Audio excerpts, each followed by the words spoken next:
Rock the Ripple.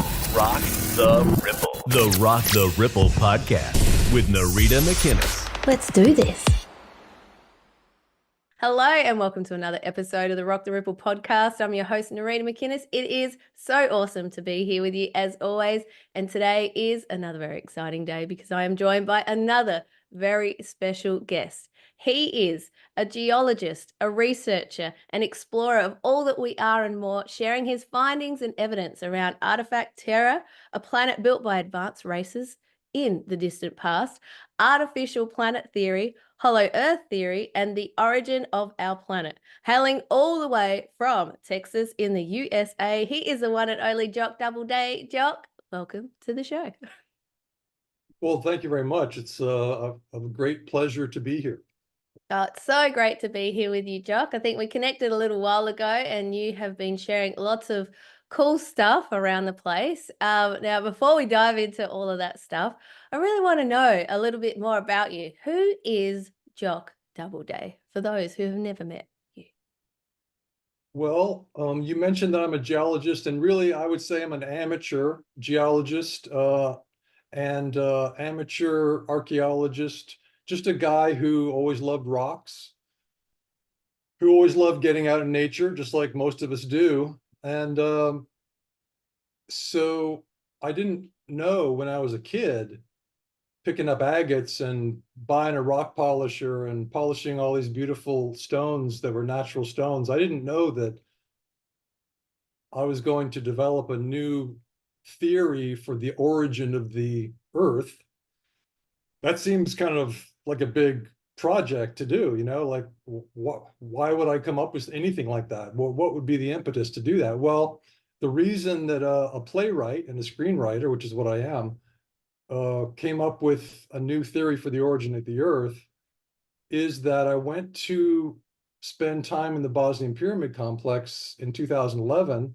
They had a volunteer program, and it sounded like so much fun to go dig, and you didn't have to be in school as an archaeologist, as an archaeology student, or you didn't have to be a degreed archaeologist to dig and to help with the excavation of this incredible, extremely old pyramid complex in the middle of Bosnia. So I thought, wow, I love to work a shovel. I love stones. I love ancient history. I love mysteries. I'll go out and volunteer. So I wrote them and I said, in the summer of 2011, I said, I'd like to volunteer. And they go, well, our program's full for this summer.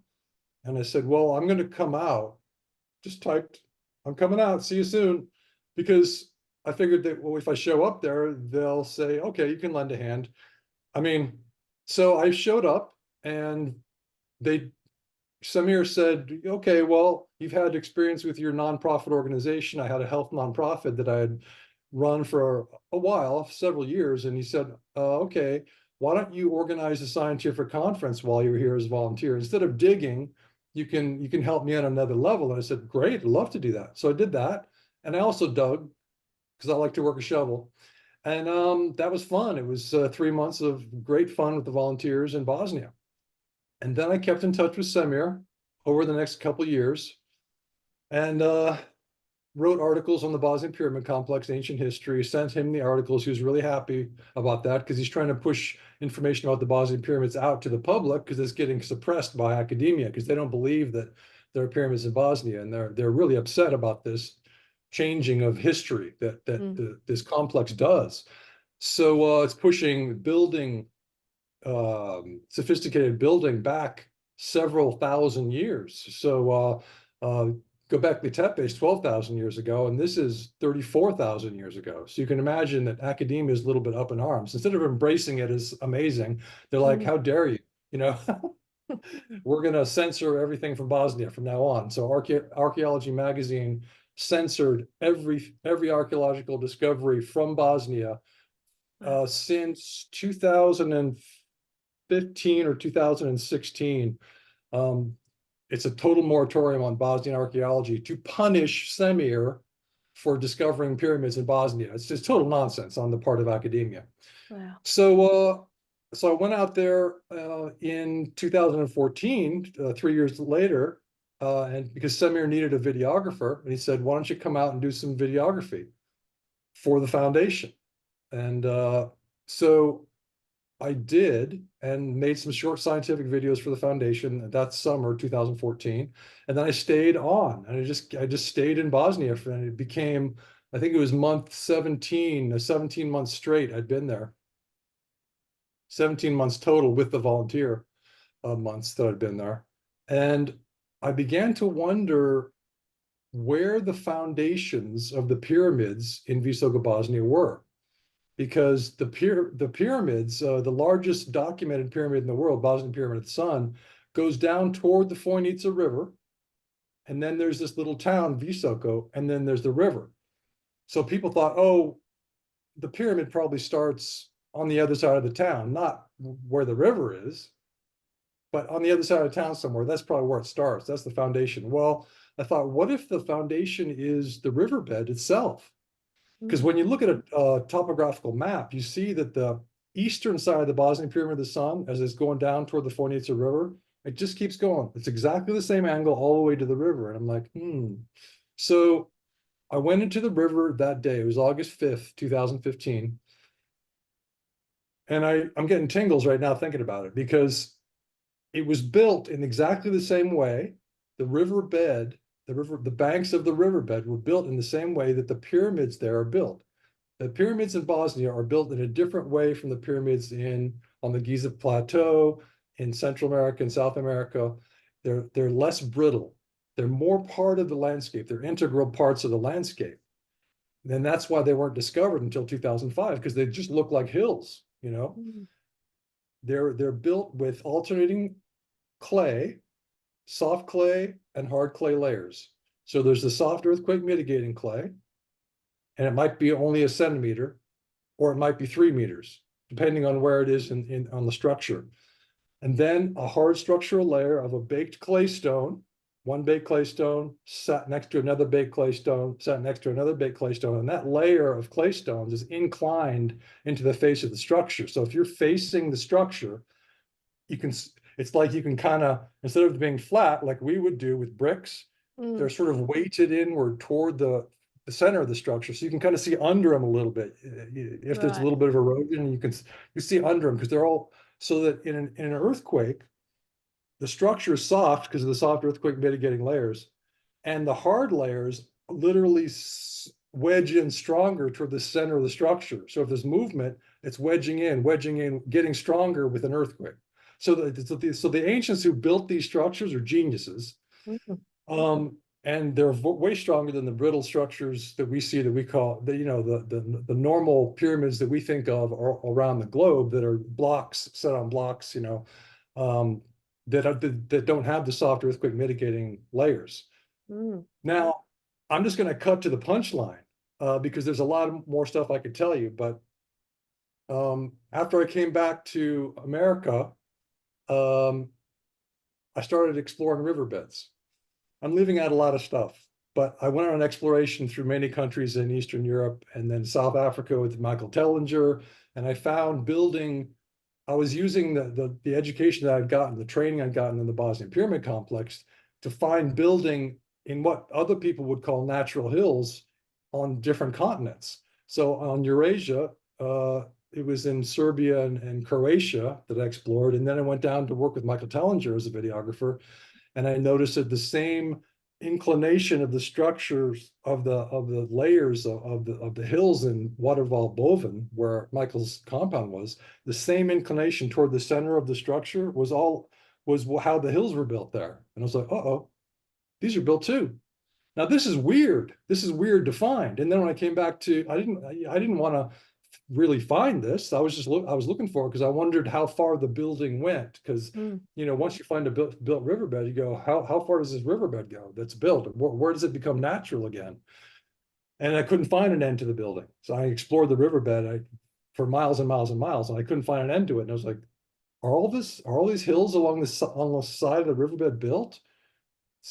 They're covered with forests, so I can't see if they're built, but the riverbed's built. So that was in Bosnia, but so other places that I went to showed signs of artifice when I looked at the natural landscape, because based on the training that I got in the Bosnian Pyramid Complex. So then I came back to America, I started exploring the riverbeds here in Texas and California and Wyoming. And I went on a birthday trip that was a cross-country trip and explored all these different states. And I continued to find artifice. I went into Rock Creek in California, and that's igneous rock, according to academia. But there were 30-meter long straight lines that went across the creek bed at 45-degree angles to the flow of the creek. And you're like, how is a straight line perfectly integral, like a seam in a garment? How is that going through igneous material when the igneous material should have just been this chaotic mess of molten material? How is a straight line appearing in that? And then at a 45 to the flow of the creek, and then at the opposite 45 to the flow of the creek. And I just documented that, endless 30, 20, 40, 50-meter long straight lines through this material. And it's like, well, this is clearly building. It's just that the ancients who built Rock Creek in California in the Sierra Nevada mountains, just like the ancients who built the late stage terraforming project, the Bosnian Pyramid Complex, they didn't have the same idea about how to build things that we do. So they use asymmetrical sectioning. That's the key to it. That's why geologists have been fooled. That's why all of us are fooled when we go out on a hike. If they had used sections that were exactly the same width and exactly the same shape, for instance, a rectangle, we'd go, oh, it's building. Well, the hills are built. But they didn't. They would use triangular shapes next to a rectangular shape, next to another odd shape. And the Bosnian Pyramid Complex, all the stones that are placed on top of the soft earthquake mitigating clay, these clay stones, baked clay stones that are inclined into the faces, into the center of the structure, they're all unique. They're not molded. So the homeowners digging down for their foundations in Bosnia, they're living on this pyramid, but they thought it was a hill because they would find these weird stones, none of which were the same. If they had all been the same, like we use, they would have said, oh my God, this is a pyramid, but they were all different. Some had curves in them. So I wrote an article called No Two Stones Are the Same. People can find that article, and it documents with endless photos and videos and things how the artificial clay stones in the Bosnian Pyramid Complex, there's hundreds of millions of them, maybe billions, that compose the entire complex, along with the soft earthquake mitigating clay. These stones are unique. So they were handmade, hundreds of millions of handmade stones, not molded, not one mold like we would use.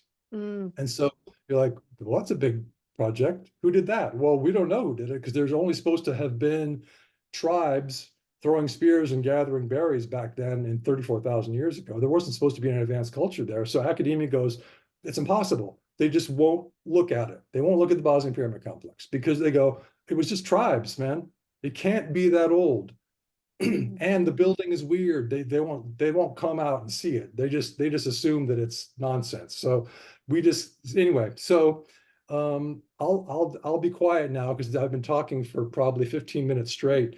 But I get so excited about Bosnian Pyramid Complex, first of all, because it's there that I had the genesis of the continental terraforming theory, as I call it, which then became the artificial planet theory. Because I thought, well, if the continents are built, and I've explored 3 continents on my own, North America, Eurasia, and Africa, those 3 continents, I know that features there are built. I haven't explored every inch of 3 continents, obviously. But so then maybe we could say that all the continents are built. I mean, that's a reasonable supposition, especially based on photographs and video drone shots along riverbeds that I've seen. So I have the evidence from the landscape, from the terrain, that the continents were built. And then I go, well, if the continents were built, maybe the Earth itself is built. So I've been researching that, and I did a presentation in Illinois, in Grafton, Illinois, through the Journey to Truth conference. Aaron Kuhn and Tyler Koala, they were kind enough to invite me up, and my presentation was called "Who Built Terra?" So that's the question: who built Terra? The answer would be advanced races in the distant past. Which advanced races? I don't know. How exactly they did it? I don't know. And I'm writing my books. It's called Artifact Terra, and I'm gonna set this theory forth, and then people can hopefully build on that, because the signs of the building are obvious. It's just a question of asking this question when we go onto the train. When we take our hike, all we have to do is ask this question: is what I'm looking at natural or artificial? Geologists today do not ask that question, and they haven't asked that question for hundreds of years. Nobody's asking that question because they have a false premise at the foundation of their thinking. What is that false premise? It is that we are the first advanced race in the universe. So all of academia, all the scientists, the microbiologists, the zoologists, the astrophysicists, the astronomers, the geologists, all the earth sciences guys, everybody, every single one has this premise at the foundation of their thinking. We're the first advanced race in the universe. And what does that mean? That means this false premise is telling us that because there were no other races to have built anything that we see in the natural world, trees, life forms like a zebra, or a blade of grass, or a planet, or a sun, or space, or dimensions, nothing that we see, microbes, nothing that we see in the natural world can have come into existence artificially, because we didn't engineer any of that. We didn't build it. We didn't build the world. We didn't build trees. We didn't build continents. We didn't build suns and space and dimensions. And there were no other advanced races around. We're the first advanced race, is the belief. Therefore, it must have come into existence through natural forces. So no one asked the question when they're taking a hike. No academic ever asked the question. No geologist ever says, I wonder if this is built. They just go, how did this mountain come into being naturally? So that's the problem. The false premise that we're the first advanced race in the universe, which is comical and farcical in the face of it, in a universe this big, is the problem. So I'm going to shut up now and you can talk. Oh, thanks, Jock. I think when you were talking, I was just thinking it really comes down to the questions, doesn't it? It's not always the answers, how powerful the questions are around, I mean, not just what you're exploring, but everything in life. Do you feel that as well? The questions are so powerful. So, I mean, I learned this when I was young, and I think that we all learn it subconsciously or consciously. I had a teacher who, said it outright to me when I was younger. And so it becomes clear that, let's say you're a politician, you want the questions that are asked to be said in a certain way to help you give answers that are going to convince people that you have the right position. This question sets the field. So it's like a frame, and the question can frame you in a good way or a bad way. And you see this every day when people ask Trump questions or people ask Biden questions. You can tell who's on the side of the politician by the way they frame the question, So this is so powerful. And then people who understand that questions are framing us for good or bad, can then jump out of the frame and reframe the conversation immediately. That's what good politicians do. That's what all the good politicians do. But yeah, so questions are super, super powerful.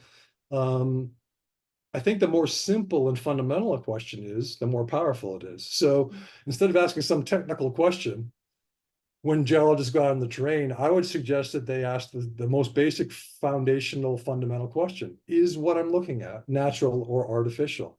Then they can gather evidence for the theory that it's natural, that it came into existence through natural forces, accidentally. Oops, this mountain was created. I wonder how. And they can gather evidence for the theory that this is artifice, that this was created by an advanced race or races in the distant past. And then once you get information for those theories, then you can weigh which one has the more evidence. And I would suggest that if we ask that question, that the evidence on the side of artifice is voluminous, it's copious, and to me, unimpeachable. You have straight lines that you see in riverbanks across the world. millions and millions and millions, tens of millions, hundreds of millions, billions and billions of straight vertical lines that transverse multiple layers of sedimentary material. Now, if this sedimentary material was laid down naturally, and I'm not suggesting that you couldn't have sedimentary material being laid down naturally, it seems perfectly plausible to me that sedimentary material is being laid down and compressed in layers. That's fine. But how are you going to get a straight line that goes through this layer, which is said to be a time period by modern day academic geology, right? Over 1,000 years, this particular mix of minerals was laid down in this seabed. And then there was this other layer that was about 500 years. And then there was a 10,000-year layer because there was a volcano and all this stuff. And it's so different time periods are represented by layers, as we learned in high school geology. So that's basic. But how is one line going to transverse 3, 4, 5, 10, 20, 30 layers of sedimentary material? How is that going to happen? Well, it's going to happen if you're an advanced race and you're building in layer cakes. You're building this layered section vertically defined this way, and then another layered section vertically defined this way, right? In nature, there is no vertical definition.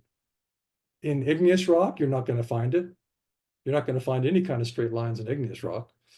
And in sedimentary rock, the only straight lines you're going to find are horizontal. But if you've got horizontal layers, and then you've got a straight line transversing this layer, this layer, this layer, this layer, this layer, then you know that there's artifice. It has to be. So that's what I mean by unimpeachable. So I'm in the riverbeds on 3 continents saying, this evidence is copious and unimpeachable. And people are like, why is a playwright telling us that the earth is built? He's totally crazy. And they just skip it. So, you know, I have nothing at stake. If people don't, if not one soul, if you and the billions of earthlings, Terrans, don't buy into this, it doesn't hurt me. Like, it's fine. It's just like, but if you see that the sky is blue every single day of your life, and you say to your friends, what do you think of that blue sky? And they go, oh, that's a black and white checkered sky. And you're like, wait, what? And let's say the entire population of the earth said, that's a black and white checkered sky. And you're like, no, but that's a blue sky. You just want them to know that it's blue. You don't have anything at stake. And it's like, maybe you'd relax more if people saw that it was blue instead of telling you that it was a black and white checkered sky when it's clearly blue. So, what filter do they have over their eyes that they're seeing the black and white checkered sky?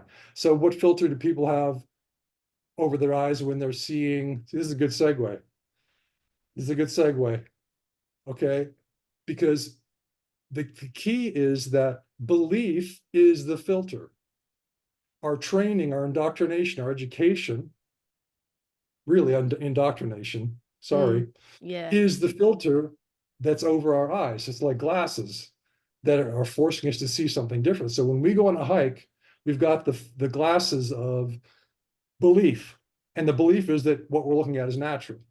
It's just, that's what it is. That's what's happening with everybody that goes out on a hike, whether they're a trained geologist or just a regular person who wants to go out and take their dog on a walk, So we just look at it and we say, oh, wow, that's amazing that mountain looks like that. And so on Facebook, you have these natural wonders pages, and the comments are always amazing. 80% of the comments are amazing. Why? Because it is amazing that nature would come up with these features that are so astounding. But equally amazing it would be, wouldn't it, if they were the products of artifice on the part of advanced races who built them for specific reasons. So we can get into that if you want to. Why would advanced races be building continents? Why would they be building mountains, valleys, riverbeds, creek beds, hills? What is all that for? That's a lot of work. We wouldn't do that. There's way too much work for us. You'd need a population 1 million times greater than what we have to build. And where would we get the material? Where did they get the material? So there's other questions that we have to ask if we go down the road that, yes, there is evidence for artifice in the continents. and perhaps artifice for the planet itself to have come into being, then there are other questions we can ask.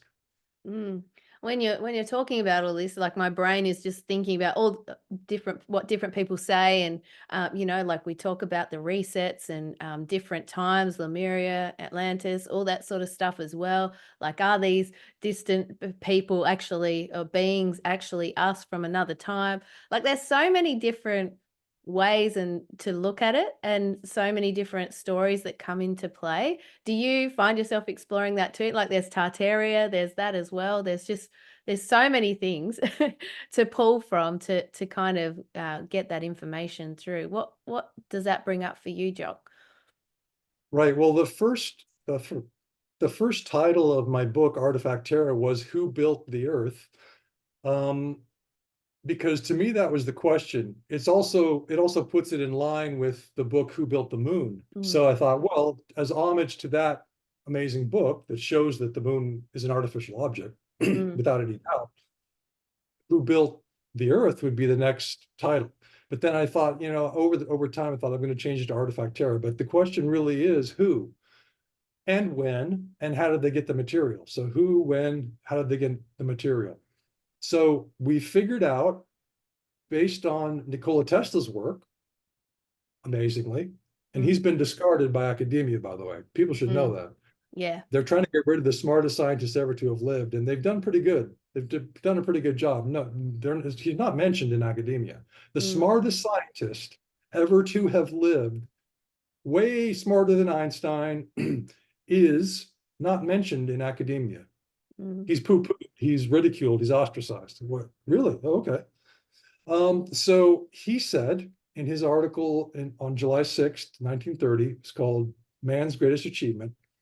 He said that humanity's greatest achievement, after he's dead sometime, will be one day learning how to extract material from what he called the fluid ether, which means it's a material ether, even though it's invisible. The fabric of the universe is invisible, but he called it a fluid ether. So we're going to learn how to extract material, matter, from this invisible fabric and create worlds. Those are his words, not my words. Just find his article, Man's Greatest Achievement. We're going to learn how to build planets. He said that will be our greatest achievement. Well, we never heard about this in school. We never heard that we're going to build planets one day from Nikola Tesla. I didn't even hear Tesla's name until I was 40. Yeah. Can you imagine that?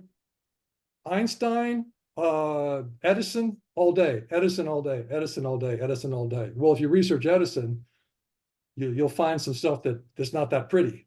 So Nikola Tesla, people want a little bit more background on Tesla that's not standard, they can go to my article on my An American in Bosnia site. Is it there, or is it? Anyway, I'll send you the link and you can put it in the description. I'll put it in the show notes. Yeah, absolutely. Yeah. So because it's a question of whether he was actually a Terran human or a different kind of human. He was receiving blueprints, and he said that over and over and over. So that's not woo-woo, that's not crazy talk. He said that many times. He said, my brain is a receiver. Yeah. He never said I'm a genius. People said Tesla's a genius. And he said, no, my brain is a receiver. He was receiving the blueprints. He wasn't thinking up the blueprints. He was receiving them, and then he'd turn them over in his head, try to figure out if they'd work. He'd figure out, yeah, that could work, because he's smart. I mean, if I received blueprints, I'd be like, I don't know what I'm doing here. But Tesla was smart enough to figure out that they would work, and then he was smart enough to create them. And you create a machine out of a blueprint. Now, that's amazing. So, but he never said I'm a genius. He said, my brain is a receiver. So from whom is he receiving the blueprints? So people can find my article. I think it's called, was Nikola Tesla brought here from Venus? Now that sounds woo-woo, but you got to ask yourself again, who is sending Nikola Tesla blueprints for machines? Why is somebody receiving blueprints from anybody, from anywhere, at any time? for machines. Is it not source though? Is it not the just source, the force, as it would be in Star Wars? You know what I mean? Is it that, or do you feel like it's a who? It's an actual being, or do you feel like it's a the ether, the plasma, the thing that flows through all of us? It's a really good question. And I don't know what the answer is. I think both things are probably happening for Nikola. And I think that Source is sending all of us key intel all the time, right? Yeah. Yeah. And so, but I think that maybe we could say that Nikola was getting ice cream on top of that, like dessert. And the Yeah. dessert was the blueprints from his people on Venus. Right. Now, I don't want to get too sidetracked on Tesla, but I have some information on him. If people want to know what's happening with Nikola Tesla now, and people are like, what do you mean he's dead? Well, souls are immortal. And these are temporary suits that we have in this life. But our soul is immortal, and Nikola Tesla's soul survived, obviously, his death, his murder by the Rothschilds, who hired Otto Skorzeny and Reinhard Gehlen to kill him. And that's in the deathbed confessions of Otto Skorzeny. So people can find that. They can go to, there's two sources for it. One's whale.2, and the other one is, I'll send you the links. So, yeah. So, I'm in the middle of the longest sentence ever. Nikola Tesla. Nikola Tesla. Yeah, I can't remember what I was going to say.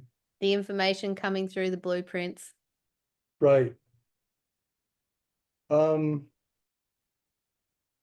figure it out. We will. Actually, maybe is it possible to take a quick break and a quick bathroom break so I can and then we can come back?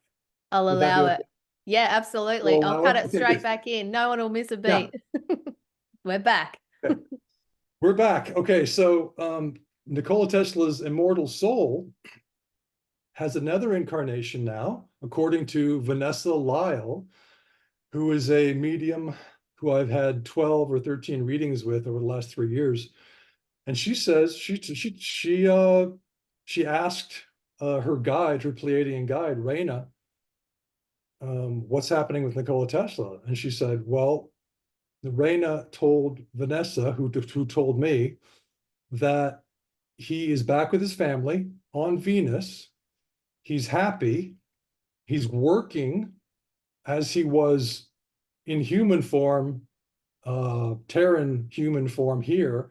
He's working on Venus to do exactly the same thing, which is to get technology that will help humanity to us.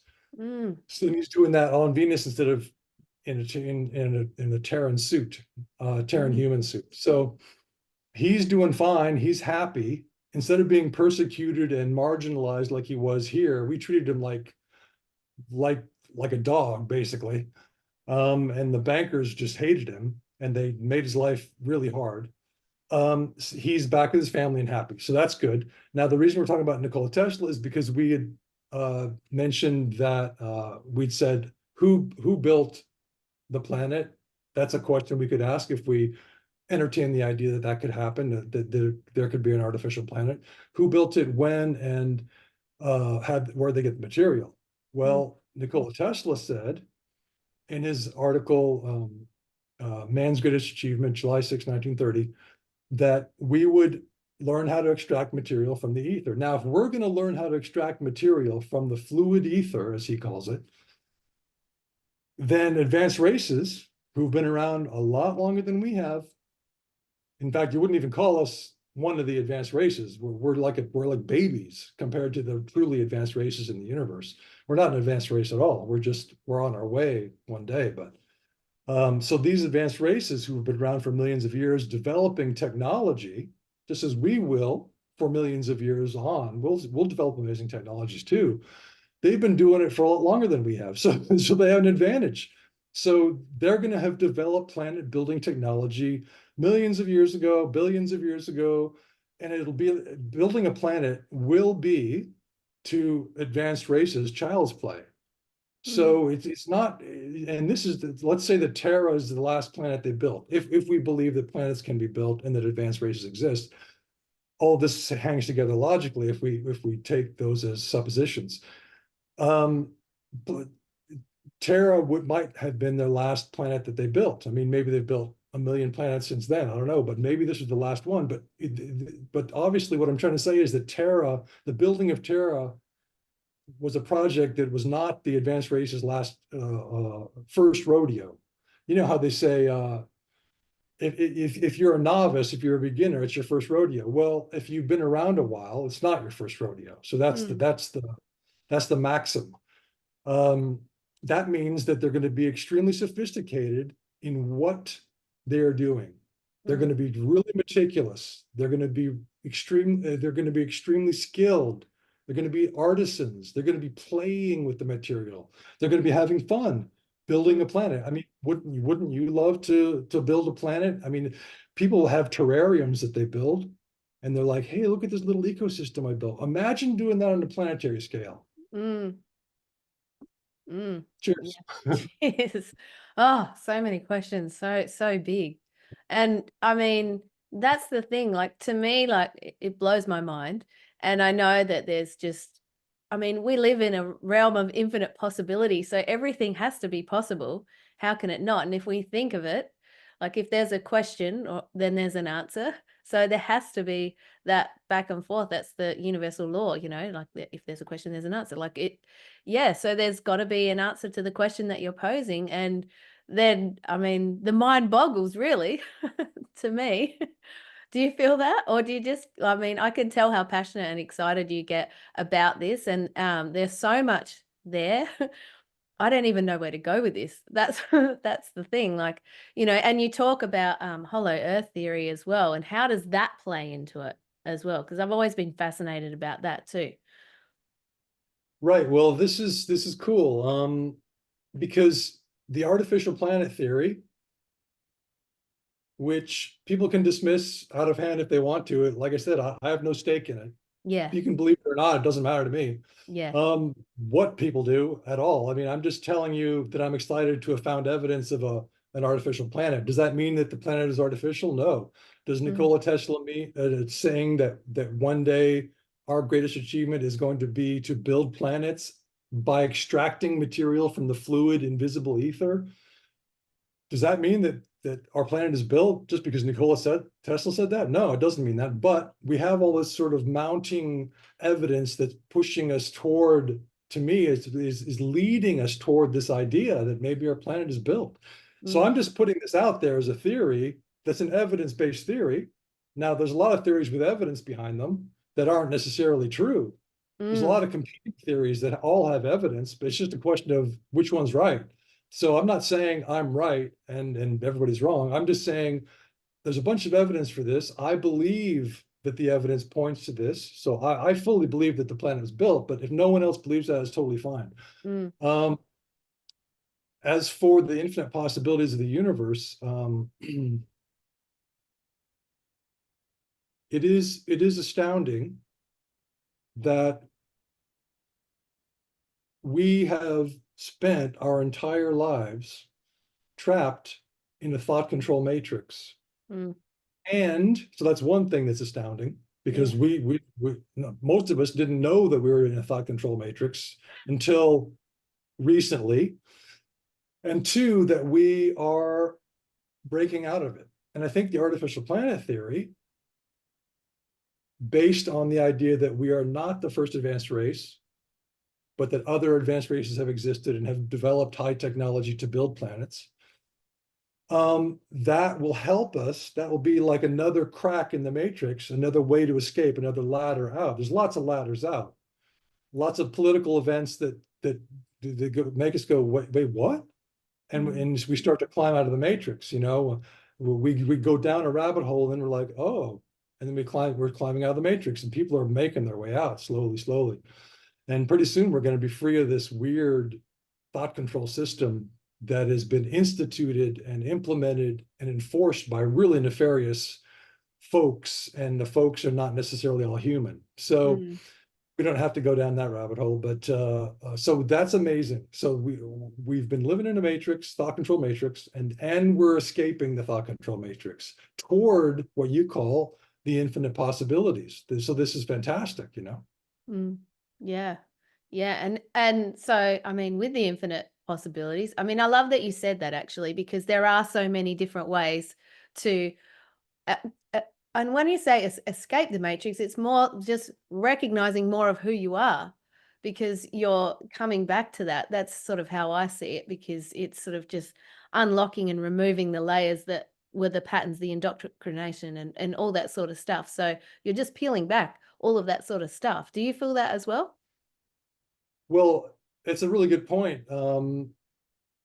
because the infinite potential that I was sort of implying was out there somewhere. Mm, Hey, we might find a race that builds planets. Well, that's one way to look at it, but ultimately, what we are, and David Icke talks about this a lot, mm, what we are is the golden secret, because we've been told that we're a meat suit that dies, and we have one life, and then we're dead, and that's it. We're in a coffin, and the worms eat us, and that's what we've been told.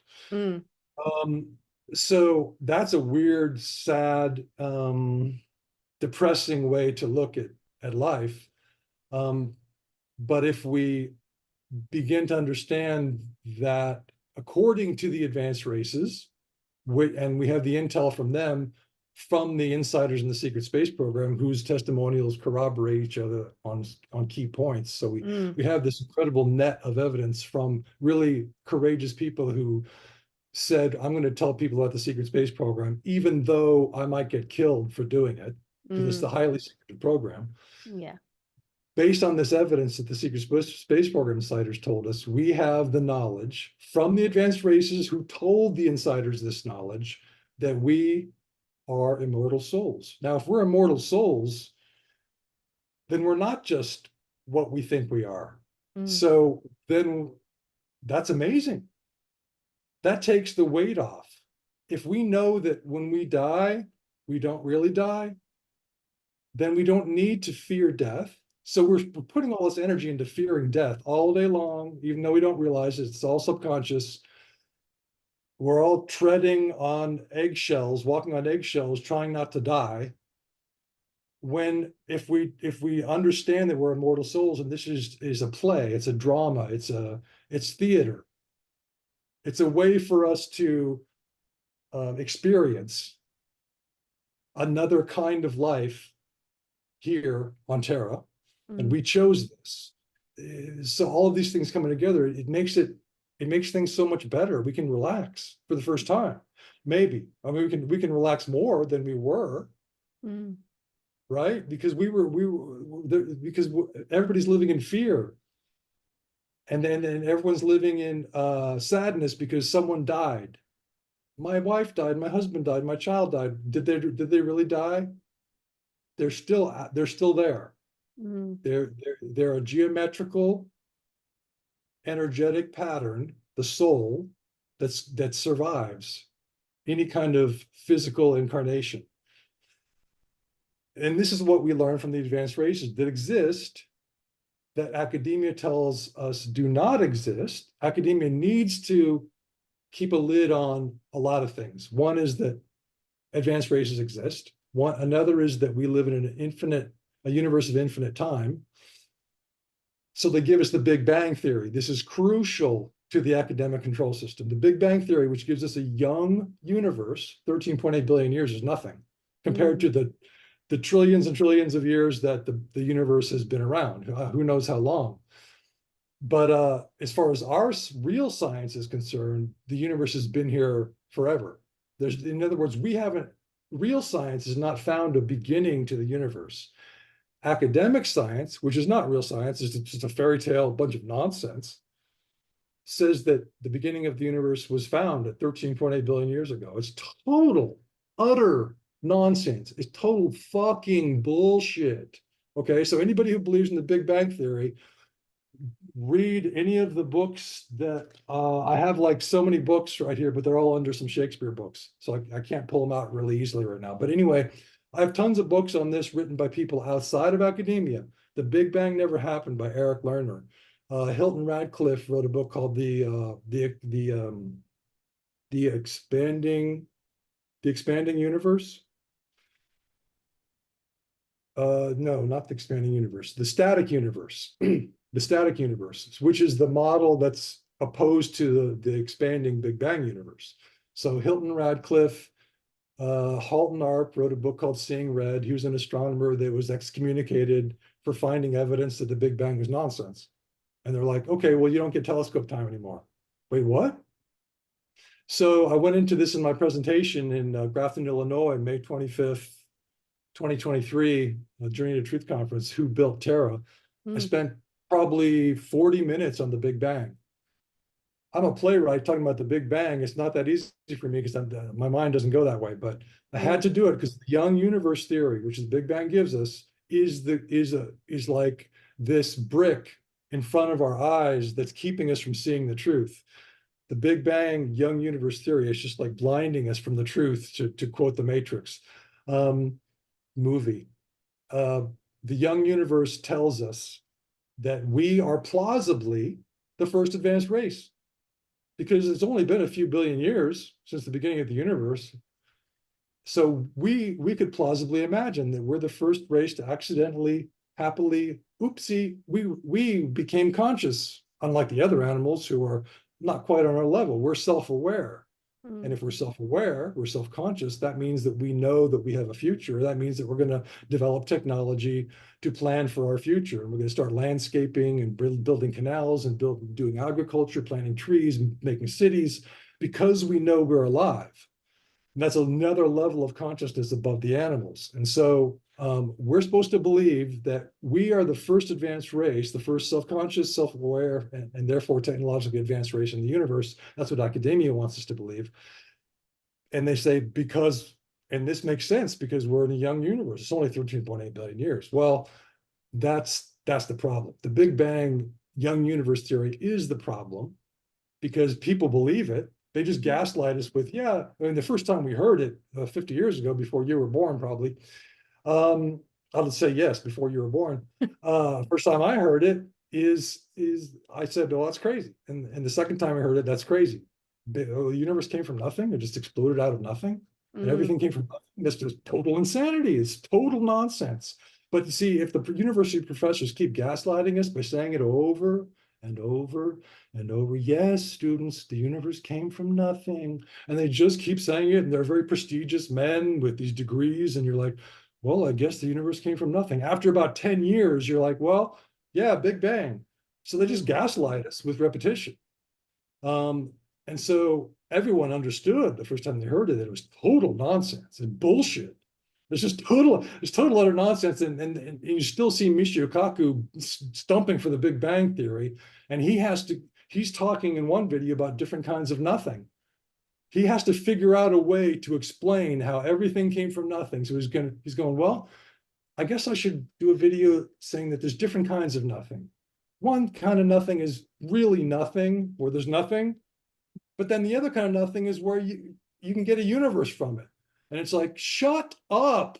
I mean, I love you, brother. I love you, Michio Kaku. Let's go have a beer. I got nothing against you. But shut the fuck up. You got a responsibility. You have a responsibility to humanity as a scientist. If you're going to call yourself a scientist, shut up about two different kinds of nothing. We know what nothing is. Nothing means nothing. It's really simple. No thing, period. No, the universe cannot, by our own laws of physics, have come from nothing, period. Now, how the universe did come about, I don't know. I'm just a playwright. Cheers. Yeah, I was waiting for that bit. How did the universe come about then? And that's the thing. Like, you're right. Like, I mean, anything that has had so much of that pushing and I mean, there's a TV show called Big Bang Theory. So, I mean, it just sort of, I'm sure you laugh at that too. Yeah. Yeah. Yeah, Well, yeah. yeah. Yeah. Oh my gosh, we could go so many places with this. Well, before I did ask you a bit more about Hollow Earth. That's something that I'm really fascinated with. So I'd love to hear a bit more of your take on that, please. Sorry for taking a diversion and answering a question about the hollow earth. Oh, I love the diversion. Like, to me, I always trust wherever we go. It's meant to be exactly what it's supposed to be. So Okay. yeah, I just brought it back because I can. Yeah.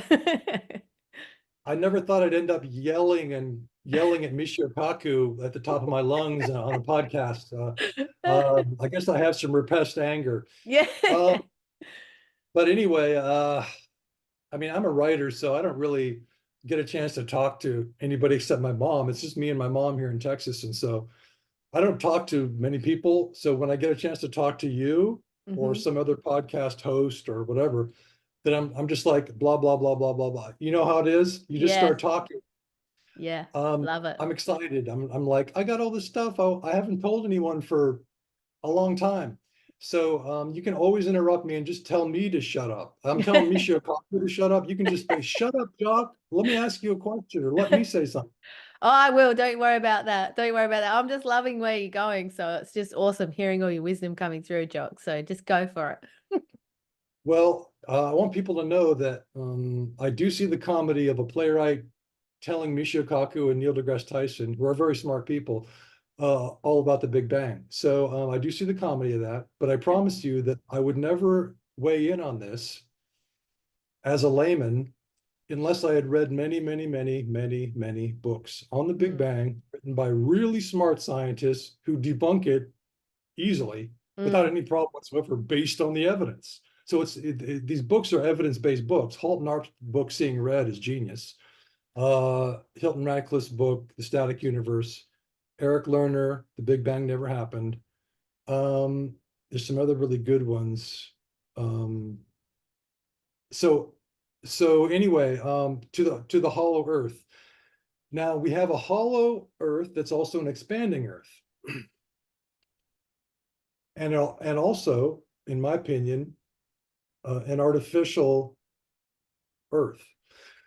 Now, most people don't, I would say that academia, no one in academia would publicly state that they believe that the earth is hollow, because all the textbooks say that there's a molten core. Now, this is easily debunkable. They say that there's a molten core because earthquake waves, earthquake energy is displaced at a certain point inside the earth. And so, in other words, if there's an earthquake on the north part of the planet, and the energy is being recorded as it moves through the earth, and then it can be recorded on the other side of the planet, but there's this place where the waves get blocked.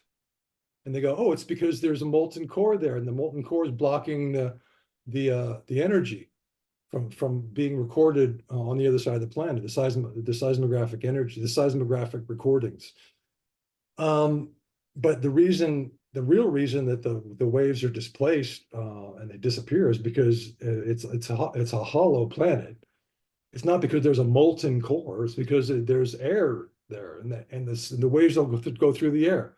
There's no conductivity. There's not enough conductivity in air. The rock will conduct the energy, and so that the earthquake energy can be recorded on the other side of the planet. But the hollow earth, the air is not going to allow that. So that's why this lack of earthquake energy, seismographic recording is happening. So now, so the evidence points to a hollow earth, earthquake energy evidence. Then we have testimonials from people who've actually visited the hollow earth, and the testimonials are corroborating of each other. So they're saying there's large fruits, large vegetables, large people, beautiful people, wonderful spirits, you know, that they're not violent, they're peaceful, they took us in, they they fed us, they told us things. And then you've got Admiral Byrd and his adventure into the inner Earth, and then his cryptic his message to us on TV. He had been told by the powers that be to say nothing about what he had found, that the Earth is hollow, his entrance in the South and the North Pole. But so his cryptic message was he talked about the land beyond the poles. And you're like, the land beyond the poles? What could that be? Well, once you know what he's talking about, then you know that it's the land beyond the poles. I mean, you can in a continuous way in a ship or on the ocean or in an airplane, you can see the land that goes beyond the poles. And people say, what? But how does that work? The oceans are falling into wouldn't the ship fall in? Or, well, because gravity is in the shell. So the shell of the Earth contains the gravity. So wherever you are, you're being pulled this way, or you're being pulled this way by gravity, by the shell. So no matter where you are, you still have gravity, but your orientation is now totally screwed up. Your compasses aren't going to work. So as soon as your ship starts to go inside the Earth on the ocean, which is held by gravity, by the shell, because it's a very, very thick, heavy shell with a lot of gravity energy to it. As soon as your ship starts to go in, your compass stops working because you've been on the surface and you've been orienting everything to the north, right? But then you see, so the shell contains the gravity. That's why a ship can go in, and it seems like you don't realize if you don't look at your compass at all, you won't realize that you're inside the Earth, except that you might notice that the sky is gone.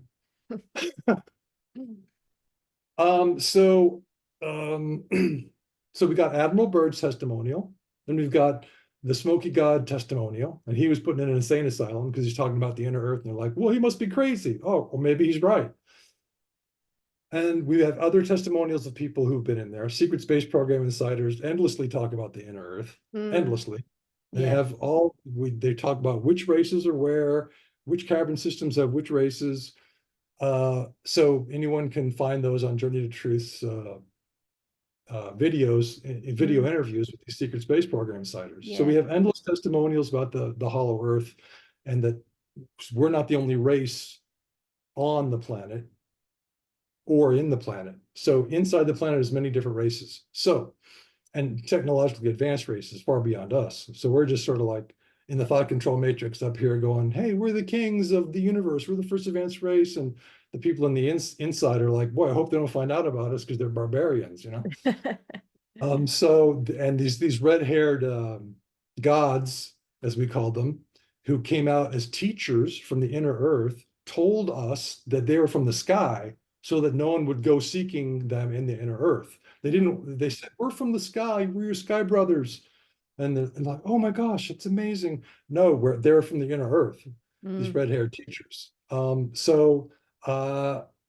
Anyway, so then we have the expanding Earth. That's James Maxlow. His site is expansiontectonics.com. And it has it all there. He's a retired geologist. He worked for the gold mining companies in Australia for many, many years. He's one of you, one of yours. And he's just a regular, standard, conventional gold mining company hired geologist who you know, he could help them find gold. And then after he retired, he started to think about the Earth. And he goes, this idea about tectonic plates, there's no evidence for any of that. So he debunks that. Then he says, is the Earth actually staying the same size?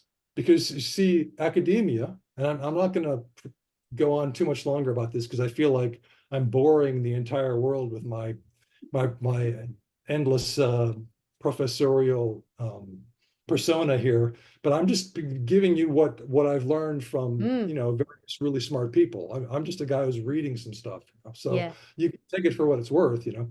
So James Maxlow, retired gold mining company hired geologist, is telling us on his site, Expansion Tectonics, that in academia, they're saying, the age of the seabeds, there's different ages for different parts of the seabeds as it gets closer to the continental margins, right? And the youngest continental material is toward the center, let's say about the center of the ocean beds.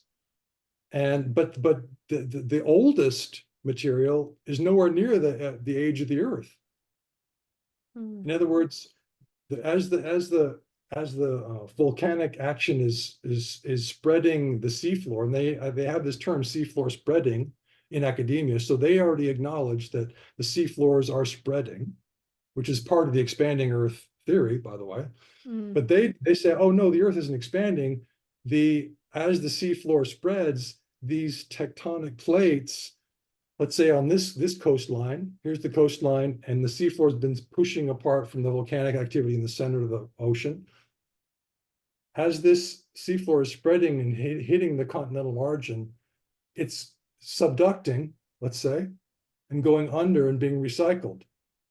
So that's this theory to keep us from understanding that we have an expanding Earth. They're saying, oh, it's just the Earth's staying the same size, because even though the seafloor is spreading and we don't have 4 billion year old seabeds at the continental margins, they're only a few 100 million years old, 300 million, 400 million at the most. That's just because they're being recycled continually. That's why they're so young. And it's like, well, and so James Maxwell goes, oh, I'm a geologist, and that's nonsense. Actually, we have an expanding Earth, and here's all the evidence. So go to his site, Expanding Tectonics, expansiontectonics.com, and you guys can find that. So we have the expanding, hollow, spherical, slightly flattened at the poles, but basically spherical, artificial planet. All those theories work together. The people who I propose that the advanced races who presumably built this planet, according to the evidence that I found. People can find that in my artificial riverbeds playlist on my channel, Jock Doubleday on YouTube. They can see all the evidence and the terrain.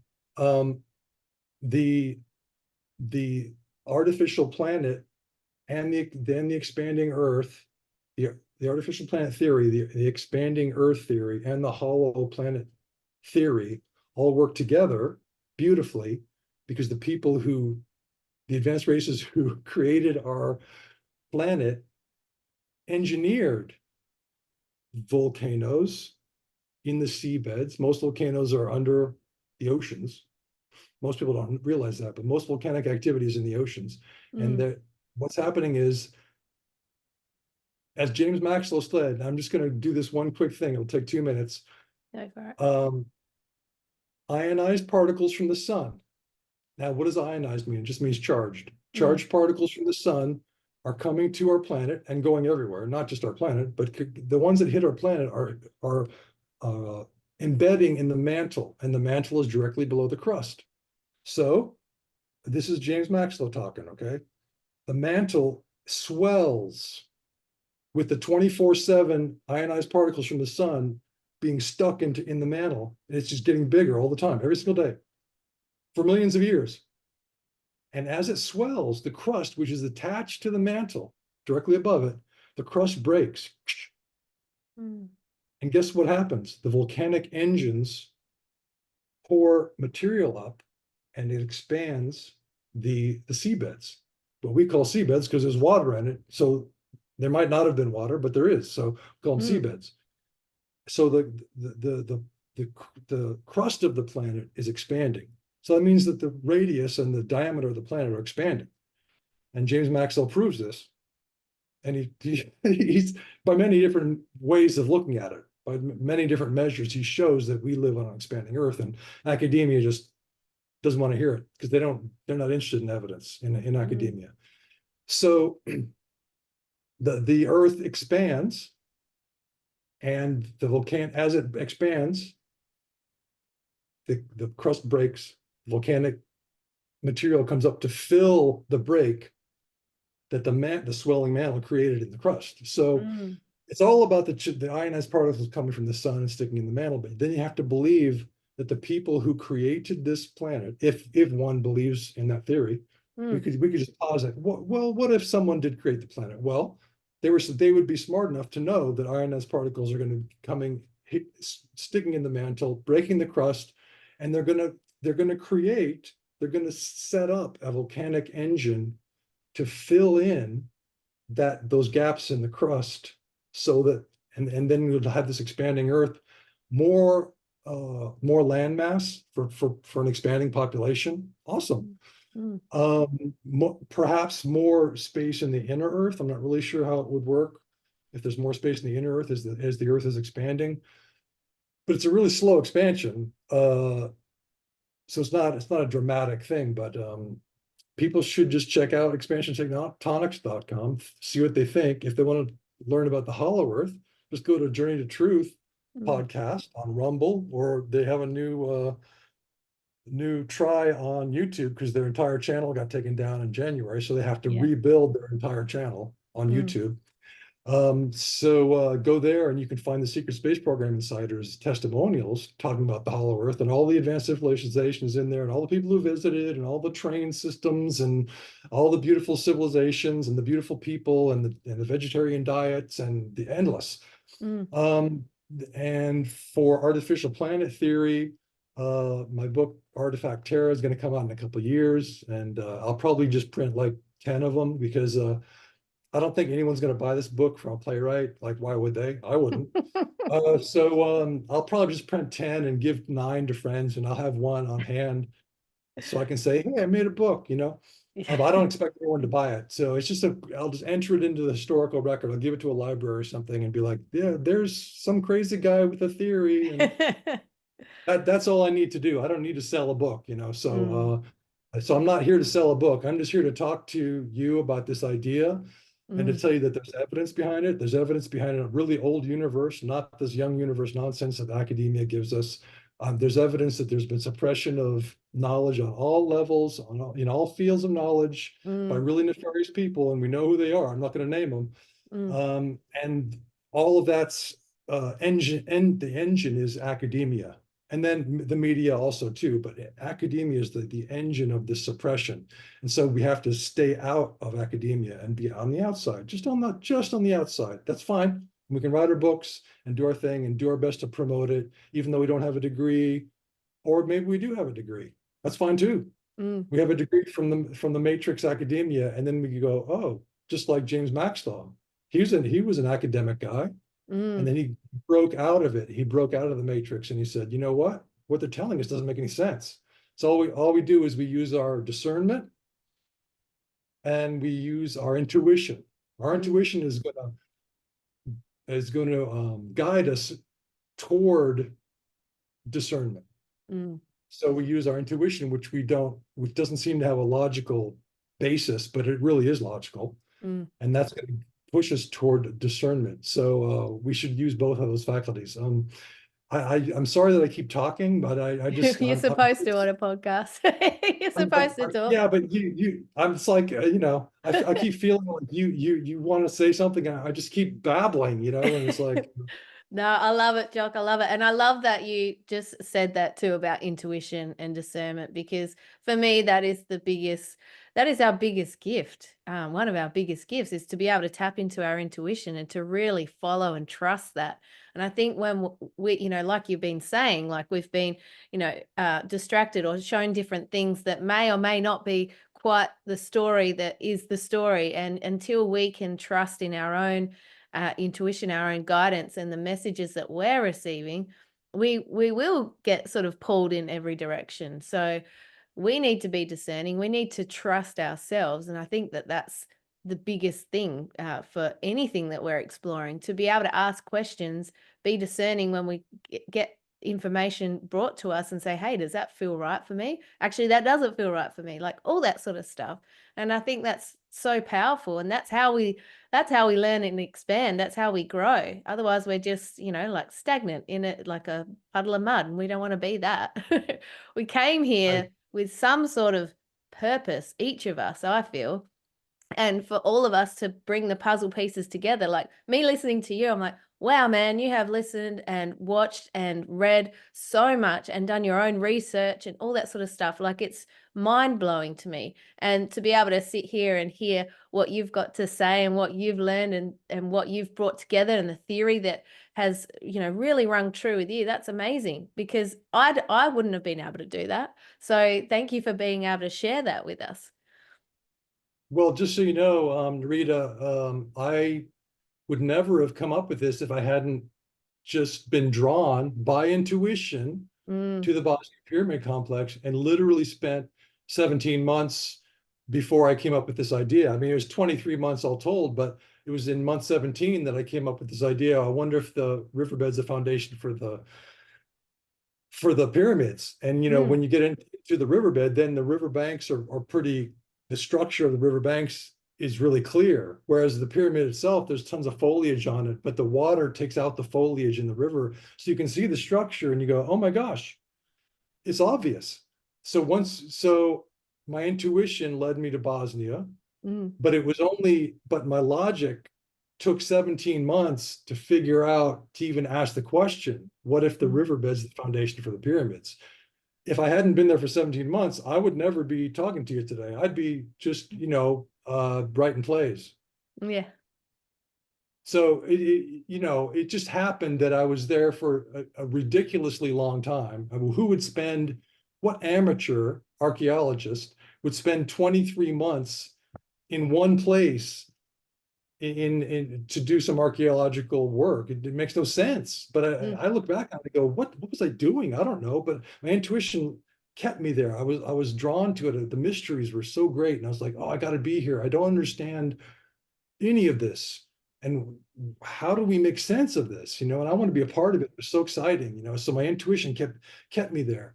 And so after 17 months, I finally figured out maybe I should go into the riverbed. Now, like I said, if that hadn't happened, I'm embarrassed that it took that long to even ask that question. I'm embarrassed, but most people aren't going to be there for 17 months or 10 months or 5 months. They're going to be there for a week, 10 days. They'll take a selfie in front of a pyramid. They'll explore the tunnels, and then they're going to go home and go, I had a great adventure. They're not going to spend 17 months and go, I wonder what the foundation for this damn pyramid is, Yeah. And that's why your intuition guided you to be there, because you're the person who, whether it took 17 months or not, asked the question, and not as someone else wouldn't have. And that's why you were guided. That's your piece of the puzzle of this great tapestry of life that we're all part of. That was part of your story and your part of the play to tell, Well, and Semir always says to his tourist friends who come to visit the complex and to the employees of Archaeological Park Foundation, he always says, you're here for a reason. It's because you have some connection to this complex from the past. I'm just going to leave it there, but I think that he's correct. I think that the people who go there have had some connection with this complex, maybe in a past life. And so this idea that we are immortal souls, which was new to me. I mean, I was just a regular conventional thinker for most of my life. And then I went, after going to the Bosnian Pyramid Complex and talking to people who talked about advanced races, I was like, oh my gosh, we're not alone. And then years later, it just became clear. So many secret space program insiders are talking about the soul, the immortal soul. And it's like, they're not talking about little green men. They are. They're talking about UFOs and spaceships and organic ships that are intelligent, conscious ships and all these things. But they're also talking about the immortal soul. They keep coming back to that. How every soul is immortal, no matter what kind of being you are. No matter if you're a tree or a blade of grass or an insect or a reptilian or a Pleiadian or a Terran, your soul is immortal, and it's a geometrical, frequential pattern. It's a dance. It's a specific dance, that's going to survive whatever suit we put on it. So this is the exciting thing to me. That's the most exciting thing that I learned, from being just a regular guy writing plays for the theater on boring, mundane earth. Now everything has changed. Now I can relax. What a gift. What a gift. Yeah. Yeah. Oh, Jock, I have absolutely loved chatting with you and listening to all your wisdom and your stories and all the just information that you're bringing through. And I will make sure that you send through all the links for everything that you mentioned so I can link that there. But is there anything else on your heart that you want to share before we wrap up today? Well, it's been really lovely talking to you. I wish that I didn't babble quite so much No. but you're holding space so strongly. I'm like, well, I feel safe to talk. She's listening. So I guess I can keep talking. So that's super important. And you and Aaron and Tyler, the really best podcast hosts, have this ability to listen to someone who's got a whole bunch to say, whatever it is. You're like, I'm going to hold space for this person. And so I want to honor you because that's rare, because in our world, everybody's talking, everybody's babbling, and nobody's listening. So the fact that you're able to hold space for people to talk, to speak their piece is really important. So thank you. Thank you for saying that, Jock. I appreciate that. And I so appreciate you for coming on the show today. I'm so grateful to connect with you from Australia, as you would say. Bring it out. Show those guns. Excellent. I love the Australia. I love the Australian accent, and I wish I could do it. But it's music to my ears. So I was thrilled to my intuition told me that it would be fun to talk with you. And so I immediately said yes, because I always go with my intuition. Yeah. Yeah. I mean, I could have researched 20 of your interviews and said, let's see, should I? I just went with my intuition. So I knew it was going to be fine. So that's fine. But I'm really happy to have this discourse. Like I say, I'm not here to get anything. It doesn't help me if the world suddenly believes everything I'm saying. What would really help me is if people simply considered the idea and said, I wonder if there's any evidence of that. I might look for that on my hike tomorrow and see if there's any evidence one way or the other of an artificial hillside or an artificial creek bed.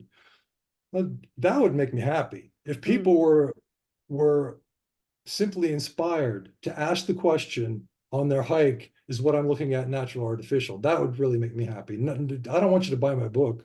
There's only going to be 10 of them. Yeah. So you can't buy, nobody can buy my book anyway. No one can buy it. No one can buy it. It'll be the book that no one can buy. So yeah, I'm not here to sell you anything except to sell you the enthusiasm that I have for life, for the immortal soul taking on different characters throughout its life in the universe. Wow, what a beautiful thing. What a beautiful dance to have different immortal souls taking on different masks, different characters, and coming together and having unique interactions through time. Fantastic. This is amazing. And then the discoveries that each of us make in each of our lives, in the realms that we choose to live in this time, the discoveries, the things that we learn, amazing. I mean, wow. Yeah. And the whole way through this interview and right then, I just feel your passion, your excitement for life and just for the endless possibilities. And I know for sure that there will be people who will walk away from this interview and on their hike will be looking at everything a whole lot differently. So I really appreciate you for that. And while I'm talking about those people, they are the ones that are tuning in right now. So I really want to thank you at home for tuning in to this epic chin wag with Jock Doubleday and myself. I hope you have loved it. I got so much out of it. I know that it's been so enjoyable for me and hopefully for you too, Jock. And as usual, subscribe, leave a comment, leave a review if you're listening on the podcast. Always love hearing from you. And I know Jock will answer any questions that you leave in the comments as well too. So thank you for being here. Jock, before I go as well, could just remind us how people can find you and connect with your work so they can check it all out. Yeah, articles, ancient history articles. You can go to two different sites with the same name. One's An American in Bosnia, and that's like the Google one. And there's An American in Bosnia WordPress. The newer articles are on WordPress. For videos, field research, you can go to my YouTube channel, Jock Doubleday, and you can just find different playlists there. There's a healing testimonials playlist on my Bosnian pyramids, youtube.com Bosnian pyramids channel. There's a beautiful healing testimonials playlist from people who just came out of Ravne Tunnel and were miraculously healed of different things. And Wow. if you want to look at Bosnian pyramid stuff, just go to Bosnian pyramids on YouTube. If you want to look at terraforming, artificial planet, things like that, Jock goes out on a hike and discovers that the earth was built. Sitting in a creek bed, you can go to the playlist. It's called Artificial Riverbeds on my YouTube channel. Awesome. That's great. Well, we'll link all of that in the description and show notes for everyone to click through to. So with that said, I just want to thank you again, Jock, for being on the Yeah. show and taking the time to hang out with us today. Absolutely. It's been a pleasure. Thanks, Jock. Thank you.